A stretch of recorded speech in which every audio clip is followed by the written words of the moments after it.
Greatest baseball broadcaster who ever lived. The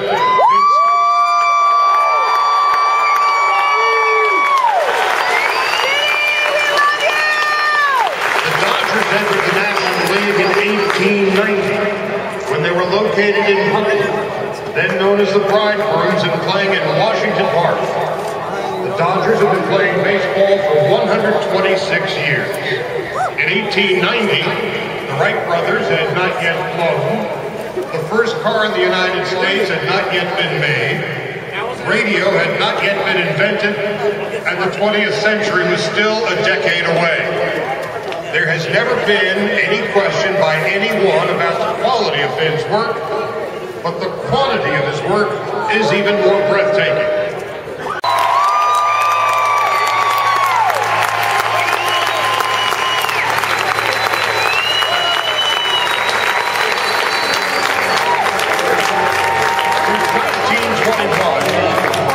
The tenure of 9 of them.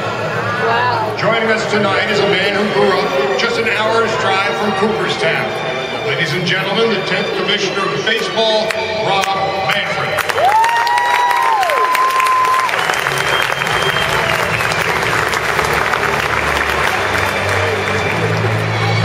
Games, what I don't understand is how he lost 5. September the 9th, 1965, on the mound here at Dodger Stadium, throwing a perfect game, and Vin's description of what was taking place on the field was also perfect. Ladies and gentlemen,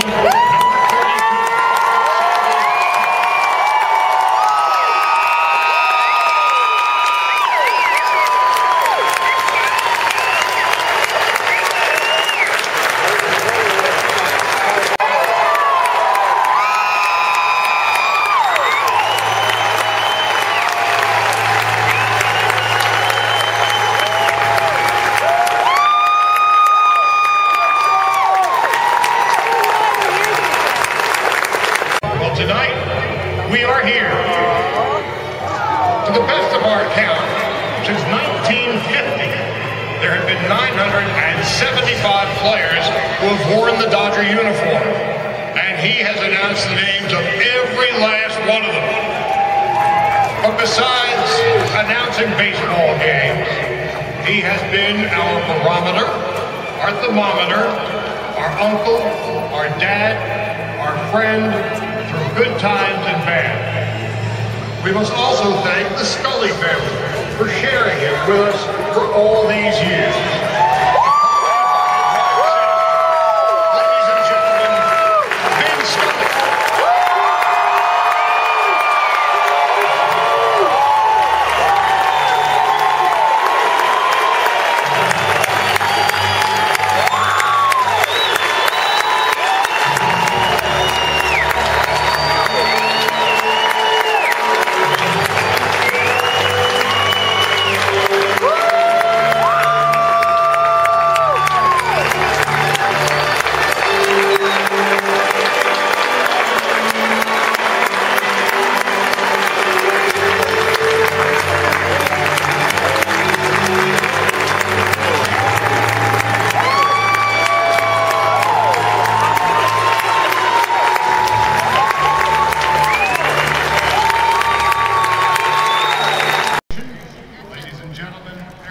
Garcetti, Mayor, City of Los Angeles, the podium is yours. Hello, Los Angeles! Thank you, Charlie, and what a night to be with the best fans in America. So how many of you tonight brought radios? This city has so many sports icons, men and women whose names will be known for the ages. But none have touched as many lives as Mr. Vincent Edward Scully. Ladies and gentlemen, buenas noches, damas y caballeros. I have been so fortunate to know Vin Scully and call him my friend. When I look back over the years I have known him, one thing stands out: gratitude. Yes, gratitude. I am so thankful to have had this wonderful gentleman as my friend and colleague, mentor, and role model. When I first met Vin almost 60 years ago, I was so young, I knew very little about baseball. My English was not very good, still is. But I had dreams about making it as a broadcaster. Those dreams came true, and I have Vin to thank for so much of it. It was as if a younger painter was able to work alongside Rembrandt, a young composer alongside Beethoven. He was my baseball guide. I learned the game by listening to him in the years when Recreated was broadcasting in Spanish. He taught me the importance of preparation. When we traveled together, we grew to be friends. We shared triumphs and tragedies in our lives. I cherish those years and those memories. I will miss seeing my dearest friend at the ballpark every night. But I pray his retirement is as blessed as I have been to have him as my friend, guide, all these years. Vin,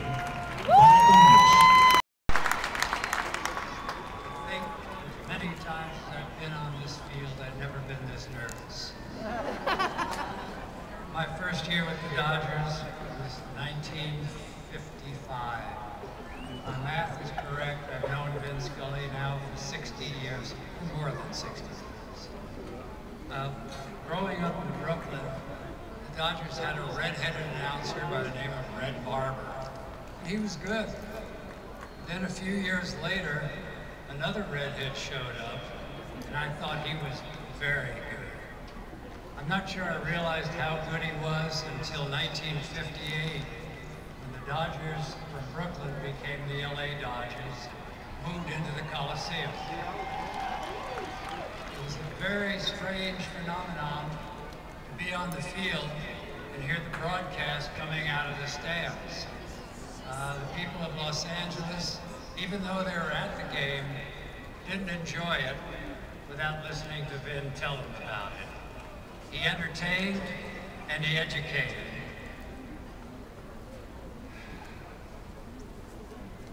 Vin's style of broadcasting was very special. In a lot of days, he called announcers homers. I think Vin appreciated players and their talents in both dugouts. He, for all the years that I heard him, he used the Dodgers as a word, never the word we. There's a story about Vin, I don't know how many people know, that before the World Series, Vin would go to church and pray. Not for a win, but there would be only heroes in the World Series, no goats. He didn't want anybody's future to be tarnished with the fact that they lost the World Series for their team. And I think that showed his compassion for the players. But I think the thing I treasure most, he allows me to call him friend. And we're here tonight to honor my friend and yours, and it's really a pleasure to be here. Thank you. A little bit different for me up here like this, but Ben, you spent your whole career talking about us, and so on behalf of our team and the teams that have come before us, we just want to say thank you. Thank you for painting a picture for us, for our families, that we'll have for the rest of our lives. And it's something that I'll never forget. And long ago, long from now, when we retire, we don't have this game anymore, we'll always have your voice. So thank you for that.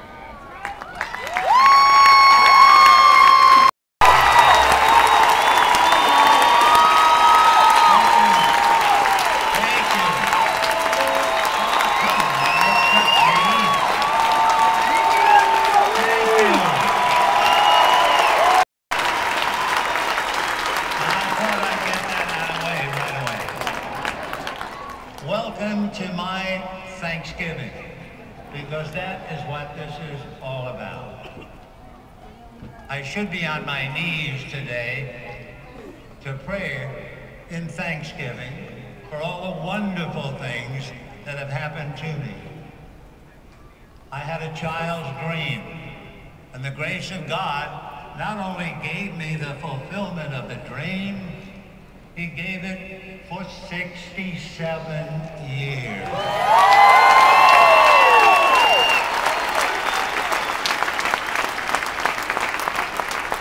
I've loved this game for 80 years. That's a lot of years. But at no time did I even waver in my allegiance to the greatest sport we have in this world.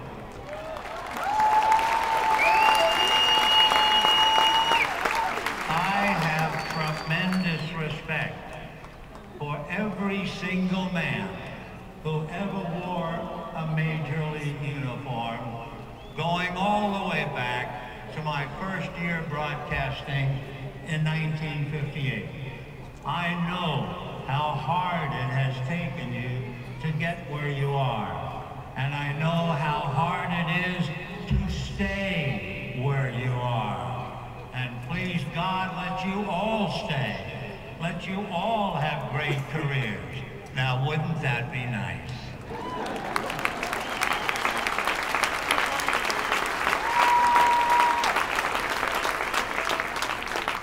I would certainly like to thank His Honor the Mayor and Commissioner Manfred. I have so many friends in the business, from the playing field to the executive offices to the commissioner's office, to the media in the press box, to my friends, the sports writers across the country. But there is one group I really feel I must thank. You people sitting in the stands.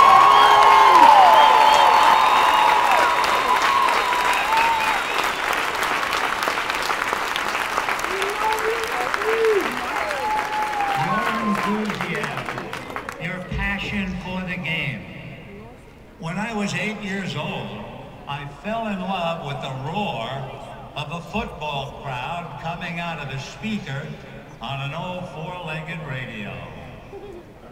When you roar, when you cheer, when you are thrilled, for a brief moment, I'm 8 years old again.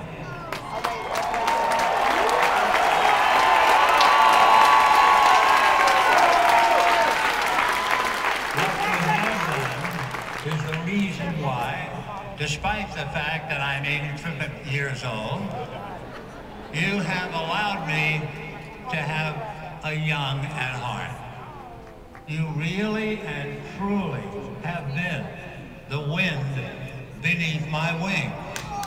I owe you everything. Now, people say to me, well, now that you're retiring, what are you going to do? Well, you know, if you're 65 and you retire, you might have 20 years left of life or more, and you better have some plans. When you're 89 and they ask you what your plans are, I'm going to try to live.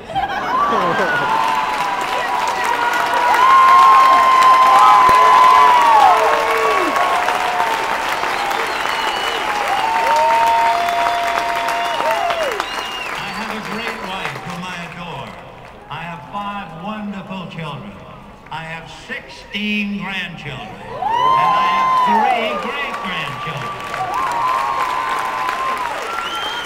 I guarantee you, if I don't know what to do, they will find something for me to do.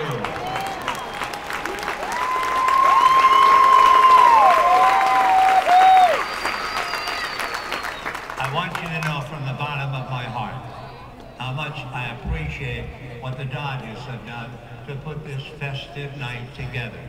I will never, ever forget. And I thank them from the bottom of my heart. And one more stat, for those of you who wonder about what I will do, put it this way.